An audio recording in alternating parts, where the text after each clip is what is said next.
a powerful moment for every Nigerian. This is His Excellency, Mr. Peter Obi, speaking to Nigerians in the USA, calling for a new Nigeria built on truth, competence, and service. Listen carefully. This is leadership with clarity, not noise. This is hope backed by ideas, not empty promises. Watch the video. Feel the message. The new Nigeria we seek is possible. Obedient Voice TV. Share, comment, let your voice be heard. We're not trying to run the usual politics where somebody is campaigning to be president or to be governor, to be anything. We're trying to bring a change in a collapsed system. And when we mean bring a change, bring a true change. A change that is committed where all of you and everybody is involved. We want to take back our country. We believe that today our country is not governed or served by people who believe in the country. I've been going about, you are the sixth stop. I have touring various cities from Germany to Toronto to everywhere. You're the sixth one. Everywhere I go and see huge number of Nigerians. The question is, who is remaining in Nigeria?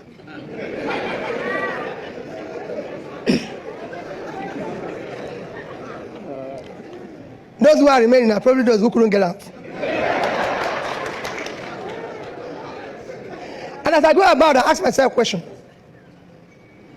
And I look around and ask myself, what makes this place better than Nigeria?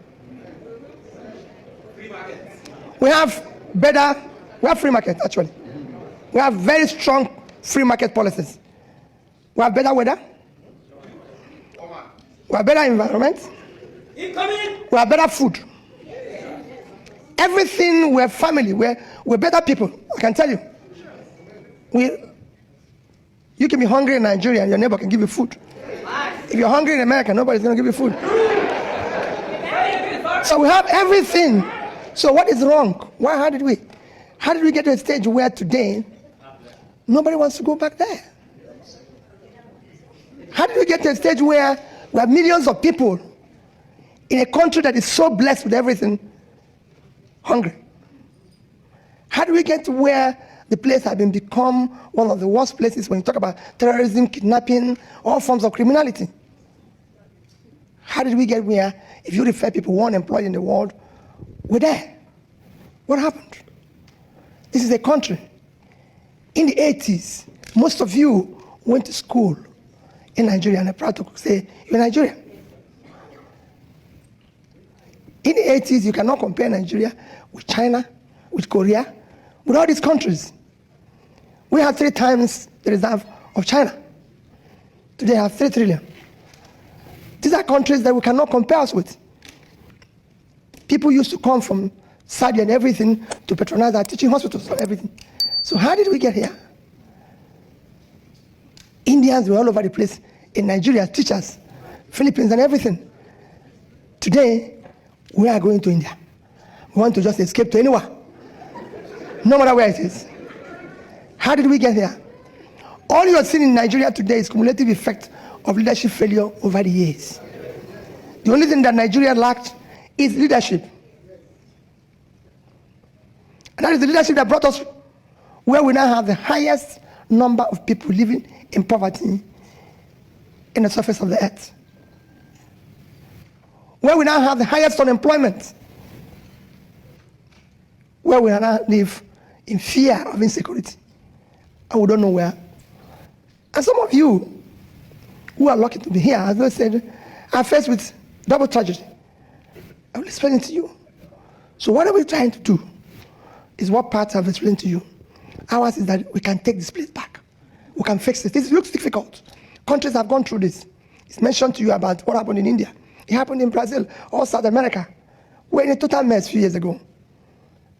All they needed was have people who are prepared to sacrifice and say, we can change here. We can fix it. And it can happen. We have the people. We're assembling it as a team. We don't want somebody to go in and say, oh, I'm Mr. Obi, I'm president. It's time for everybody to remove all those. When the MC was announcing, he was trying to call everybody honorable. MC, we're trying to remove all those titles.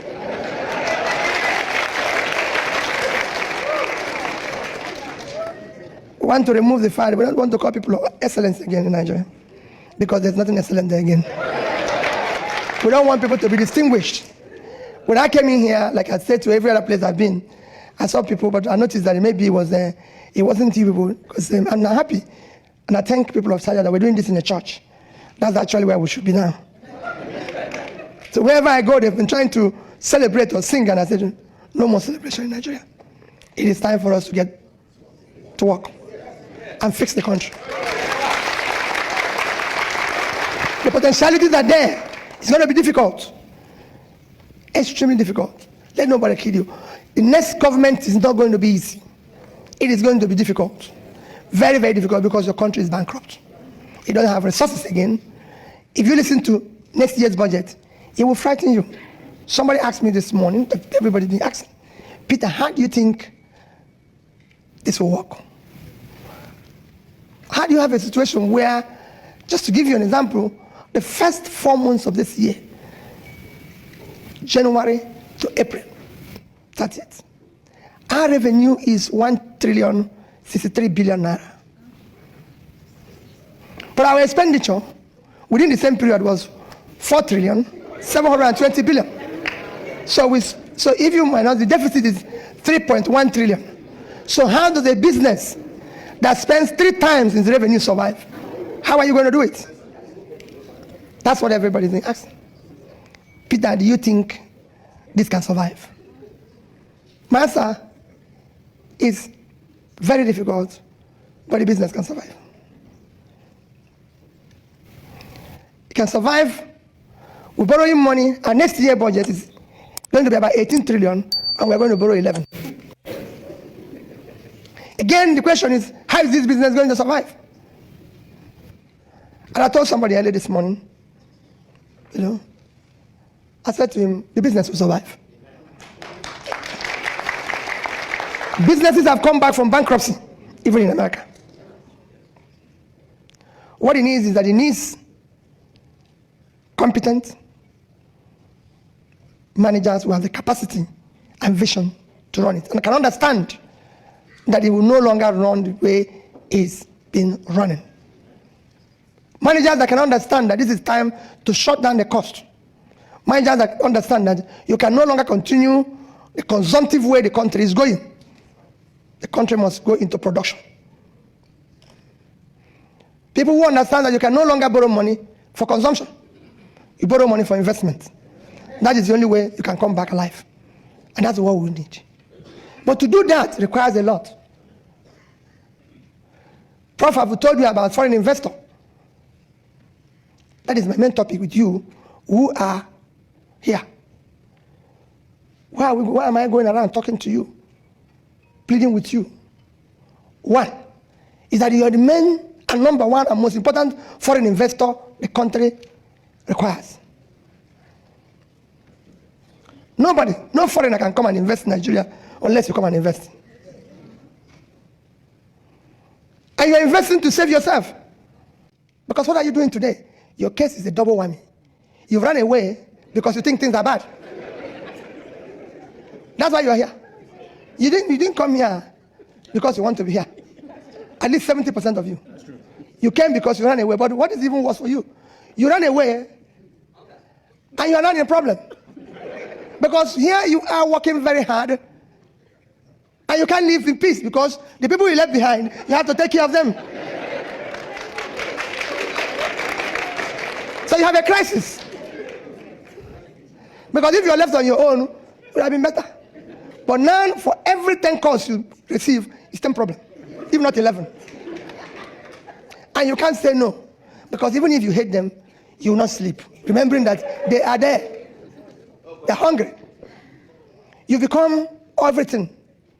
You are the funeral director. If anybody dies, you have to come and bury the person. You are a doctor. You are a nurse. Because everybody that is sick is looking for you. So they turn you into everything.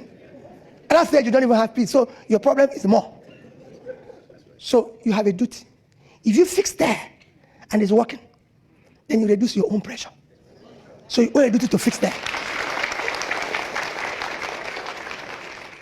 If you fix there and make that place productive, what do? You become richer. Yep, that's true. Today, Pat told you, I know that for sure. I lived in the UK for 10 years.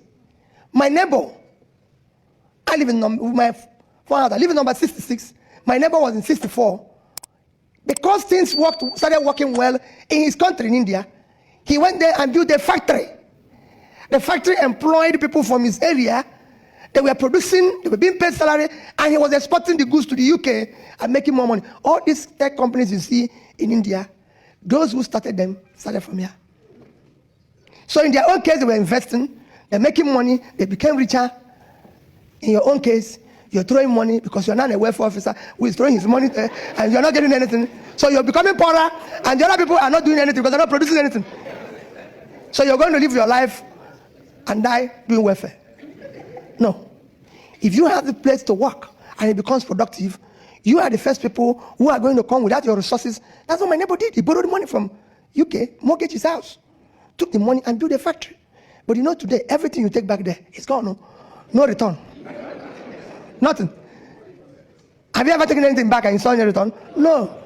More complaint will come. In fact, before that one reach, they sent a new batch of one you need to attend to. You can't even go back because of insecurity. Now people bury by Zoom. I've gone to burial recently. The children are talking to us in Zoom. It's the only people like me that were there.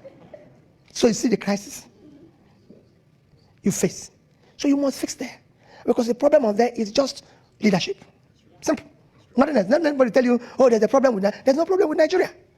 Problem with Nigeria is that you hired incompetent people who don't have any capacity to do anything. So all they do is tell you in schools, tell you a story. There's nothing insecure in a place. It's either you have a state or you don't have a state. You can't have non-state actors be more powerful than state. It's not possible.